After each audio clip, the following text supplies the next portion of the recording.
Howdy music fans, thanks for joining me today for another Unsung Heroes video. This one is on Carolyn Wonderland, who is playing in the background thanks to a couple of requests from Mark Santucci and Glenn Kellaway. Thanks fellows for giving me the feedback that you like having the music of the artist I'm featuring in the background. That's great to hear. Carolyn Wonderland is a Texas blues guitar player, singer-songwriter, and I came across her when I believe she was supposed to play the Tractor Tavern in Seattle, and she got rerouted to the bar that I and my girlfriend at the time worked at. And she was just fantastic, smoking. I couldn't believe how good she was. She was so great, and she was so nice and sweet. She kissed my girlfriend on the lips, which is to this day kind of funny. And when I met her a second time years later, this was just a few years ago, at the Triple Door in Seattle, I'm looking at the poster that she signed for me from that show. I told her that story, and I reminded her of it, and she kissed me on the cheek, but still. So anyway, she's an activist, and she's very she's kind of hippy dippy. Pays homage to 60s bands sometimes. She does a couple of Bob Dylan tunes, Meet Me in the Morning and Leopard Skin Pillbox Hat, and she does He Said, She Said, which I believe is a Beatles song. Anyway, let's get going. She started making albums in like 1993 or 4. This is Truck Stop Favorites Volume 2, and you can't find it on CD anywhere, so I bought it digitally and burned it.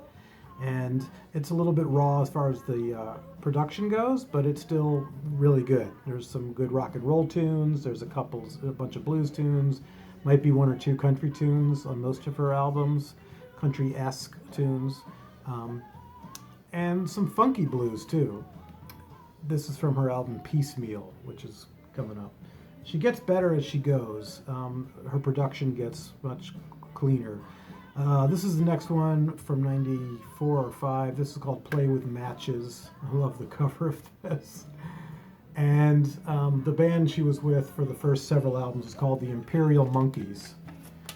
And but she's the guitar whiz behind all this, and I've seen her just tear it up at the Triple Door. I've got a couple of videos, I think, of just little clips of her playing from that show on my channel as well.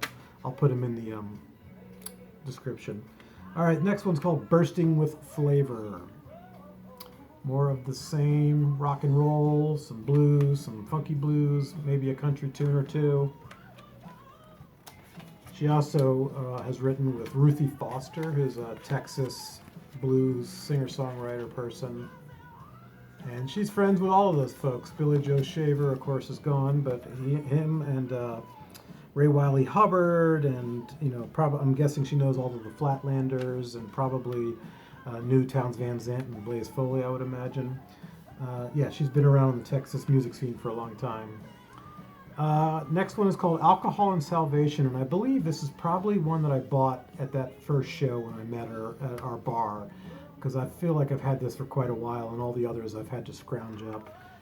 This one has a song called Worst Day of My Life, which is one of my favorite songs of hers. It's a very pretty, kind of sad acoustic number that's just, not sad necessarily, but it is a great song. And then a gospel song is another one that's a little more mellow. And then she's got some rockers like I'm Innocent and Out Sick and The Only Girl You Know. Yeah, this is a great album too. But you can see there the production's a little, it looks like it's almost a homemade album. Here. Yeah, she also plays trumpet at each of her shows. She plays harmonica, she plays lap steel, she sings, she writes, and she most recently toured with John Mayall. She was his guitar player. And so I went to see him at Jazz Alley here in Seattle, and it was phenomenal. I couldn't believe how good he was, because I wasn't very familiar with John Mayall, admittedly. I know every freaking British guitar player on the planet has passed through his bands, but I wasn't very familiar with him. He was incredible, and she was fantastic as his guitar player. Amazing. Here's another one called Bloodless Revolution that you just can't find unless you want to pay $50 for it on CD. trying to find. She does Nobody's Fault But Mine also, but not on this one. This Land is a really pretty song she does on this one. It's kind of an upbeat country shuffle.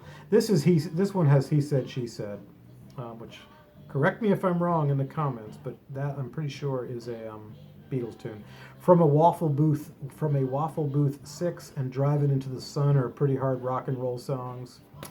Another good one. Now she kind of tips the scale. She comes into her own here on this in production and songwriting and songs. This is called Misunderstood, and in playing, and it is phenomenal. My favorite song on here is called Walk On. I will absolutely put a link to Walk On and a couple of others in the description. I mean, this song is just funky, rockin' badass. It is so good. I don't know how else to put it. She may be the hottest guitar shredder I've ever seen and enjoyed in my life, very possibly. Yeah, I'm not much into shredders, as I've said before, but there's a few I like, and she is phenomenal. She is phenomenal, especially live.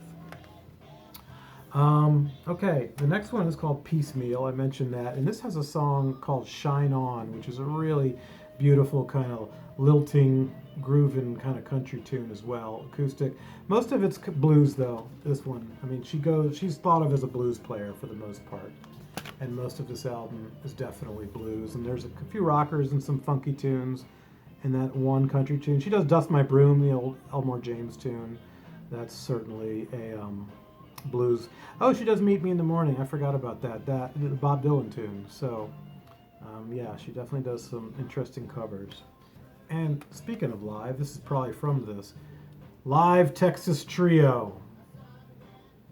And that is how she looks when she plays. I mean, when she plays live, she's just insane. I mean, she is really in space somewhere. She is in the zone. And when she plays trumpet, she kind of dances around the stage, and she also plays lap steel. I think I said that, but she is just a phenomenal talent and a wonderful singer too. Although it doesn't sound like she's singing too much on this particular song. So this is a live album, Live Texas Trio it's called. And it's really good. I like it. It's not as good as seeing her live, I'll just say that. And the last album, the most recent one, is Moon Goes Missing. And this one is another great one. This one has Leopard Skin Pillbox Hat on it. And, it has this version of Bad to the Bone. Yes, the George Thorogood song. She's talking about writing the song with Ruthie Foster. Bad to the Bone, she does. And it's this kind of almost solo. There's something in the background too, but it's acoustic, slow version of it, and she kills it. It is really great, really great. But if you're interested in buying an album of Carolyn Wonderland's, and you're asking my opinion, you will get it, and that is start here. Start with Misunderstood. Can't go wrong with this album. And then if you're into a little bit more rawer production, any of these early ones, but Alcohol and Salvation I like a lot. And that's it, folks. Hopefully the camera's not shaking much. I have a new tripod, and it has a remote control, so I don't have to reach up to the camera to stop it. I just click. Anyway, thanks so much for watching. Please subscribe, like, comment. What do you think about Carolyn Wonderland? And have a good day. Thanks.